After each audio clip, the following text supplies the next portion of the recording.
Madam President and trustees, this is our third in a row budget briefing, and we have had some news this past week that you all are aware of, and that is that our Governor Whitmer, delivered her proposed school aid budget. She delivered her budget. Of course, I lead in my thinking with the school aid part of that budget, but she delivered her budget last Tuesday. And so Mr. Dimitri and I would like to set the table with that component. We are also continuing work on our menu of opportunities for legislators to make a difference on in-school funding. And we are supporting Governor Whitmer and our legislative body by providing some concrete steps that they could choose to take. And trustees, we just appreciate your support in advocating really to make a turn in Michigan that will benefit our children and the teachers and staff and leaders who watch over them every day. We are serious about this Michigan conversation. We wanted to share with you the governor's proposed budget. And then trustees, you know that we're now waiting for the Senate and the House to weigh in. We have heard this week that they expect to be delayed in that process. And so trustees will continue to keep our ear to the ground, and we're sharing with you on a daily basis what we hear and what we know. And in the meantime, Mr. Dimitri and I, along with our cabinet team, are busy building a budget and making preparations so that we are well prepared with however this falls out. And trustees, I've been in one-on-one meetings briefing you on more of the nuance of that. So what we wanted to do this evening is to set the table with the governor's proposal. Trustees, as you are working, and I know that you're working hard, this is a heavy lift for our governor. And so we are wanting to get this in front of you right away so that we can begin to advocate to support the governor with this courageous step on the budget that she has taken. So let me just do the very beginning part, and then I'm going to, as we've done every week, turn to Mr. Dimitri and say, so how does that look in the Ann Arbor Public Schools? And he will boil that down to what it looks like here in the AAPS. The governor emphasized a commitment to investment in Michigan's infrastructure and stressed the importance of investing in the classroom in her budget that she announced last Tuesday.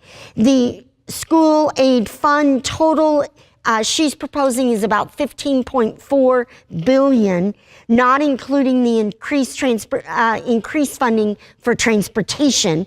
The total recommended budget is up just 2.5% overall. So it does have to do, this part has to do with how she's directing funds within the budget. The breakthrough in her announcement, trustees, and I hope that we will all recognize and honor this and get out and talk it up, is that she acknowledged that students aren't one size fits all. So the foundation of her proposed budget is around a weighted foundation allowance, acknowledging that it costs more to educate a student with special needs. It costs more to educate a student who has English as a second or third language. It costs more to educate students from poverty. This is a breakthrough. We've never before had a budget recommended to us that acknowledged that fact in the way that this one does. Another highlight that I want to point out, and then Mr. Dimitri will carry this forward, is she is actually proposing that public universities will be funded through the general fund. And she's beginning with this year to say that the school aid fund would be a kinder through 14 fund. So she's making the first of significant steps to have the school aid fund be for public schools, not higher ed as well. And she has a proposal set forth on that of how to make it happen.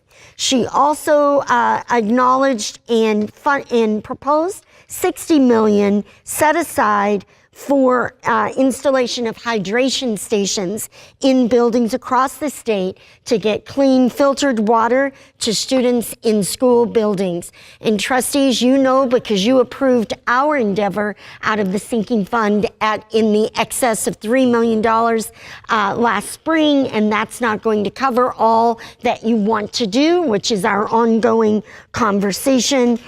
So I just wanted to take a moment to express our appreciation and gratitude for a courageous first step from Governor Whitmer to provide a strong educational system that begins with advantages in preschool, early learning, and then continues all the way through CTE. You will see that in Mr. Dimitriou's explanation as well. So this is step one, trustees, and you'll see it at the end as Mr. Dimitriou ties this up, this is step one of a three-step process of putting forward proposals. And then step number 4, the bonus round, is that consensus process that normally occurs in May and June. We'll see how our timing goes this year. So trustees, as you know, we update you every week or every time we hear more news. And the question tonight, Mr. Dimitriou, is what do the enhancements that Governor Whitmer has proposed, what do they mean to the Ann Arbor Public Schools? Thank you. Thank you, Dr. Swift.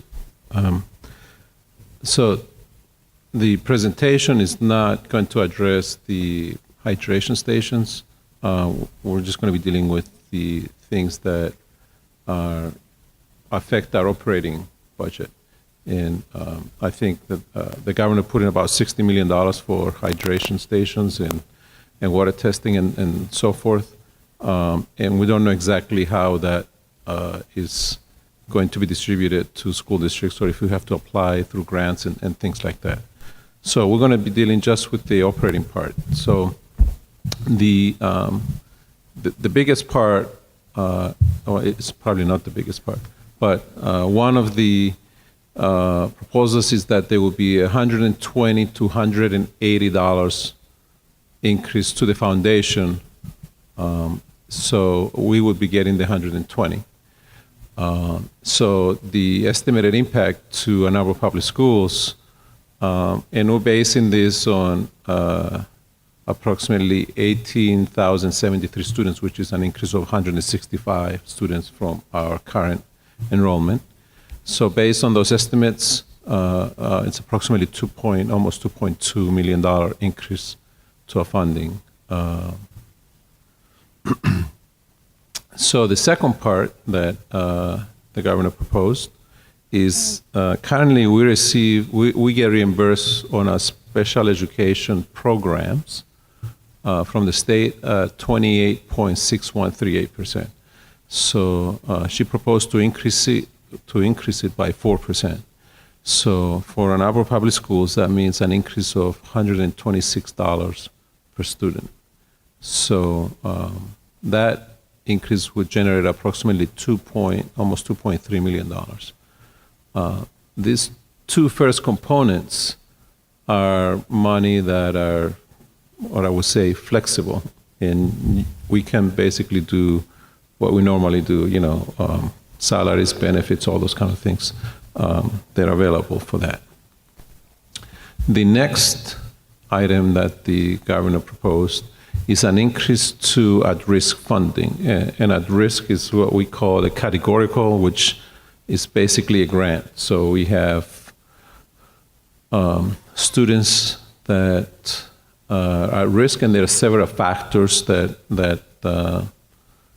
play into that. But the way we get reimbursed is based on a number of what we call free lunch applications. So for every free lunch application, there's a percentage that we get reimbursed. So the impact to Ann Arbor Public Schools is $55 per student, so which is almost $1 million.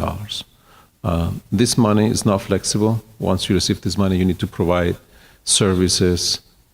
So you cannot, you will pay for salaries and benefits, but it cannot be used for increases and stuff like that. You have to basically supplement whatever you're offering. The next item is for vocational education. So it will be an increase to for Ann Arbor Public Schools, $20 per student. And a lot of it depends on each district, how much they're spending and so forth. So for the at-risk and also the vocational education and the special ed.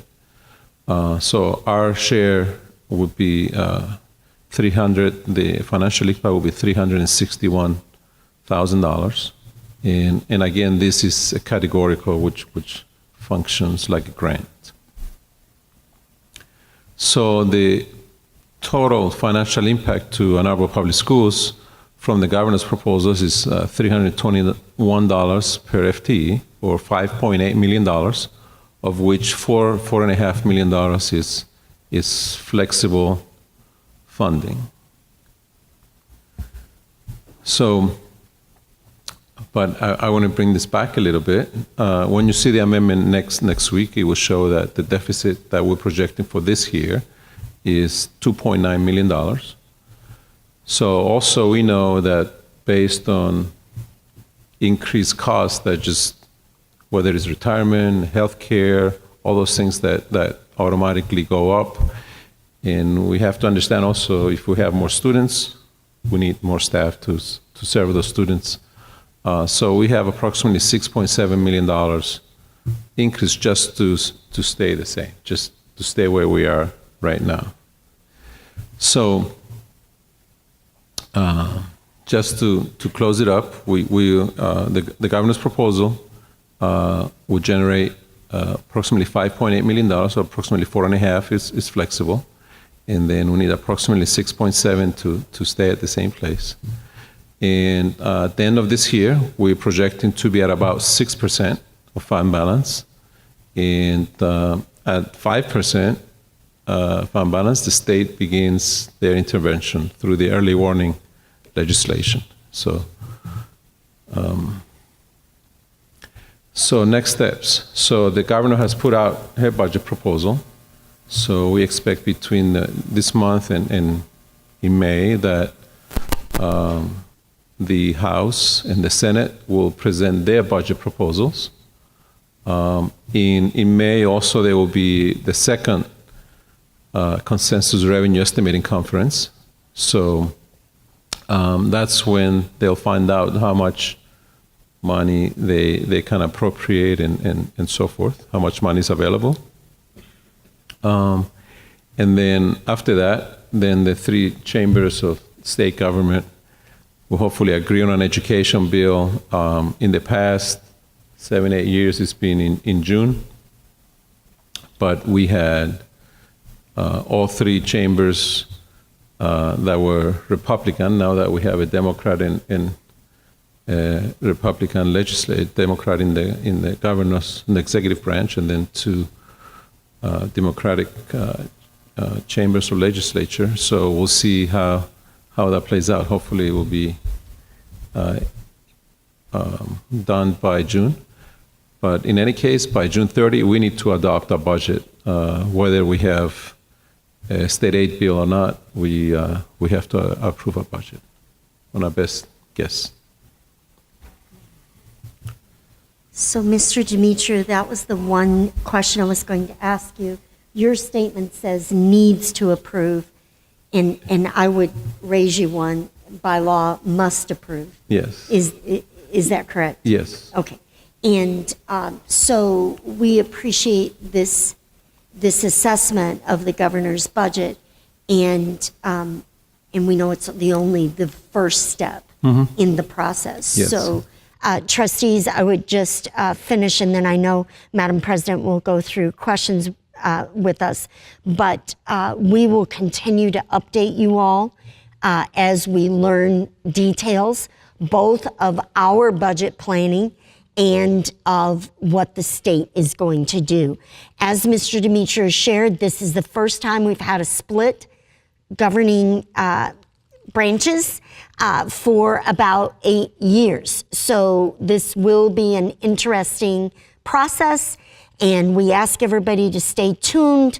And any ideas that you have, I know Mr. Cluley is going to work with Mr. Demetriou and I to begin our communication effort across the state to really provide some video and some other communication tools that other boards and superintendents and parents and teachers could just plug and play on to help tell this story and support the governor in upping our commitment to education in Michigan. We know, according to the most recent reports, Michigan is dead last among the states in the union for our level of increase of funding for public education over the previous decade. We are dead last.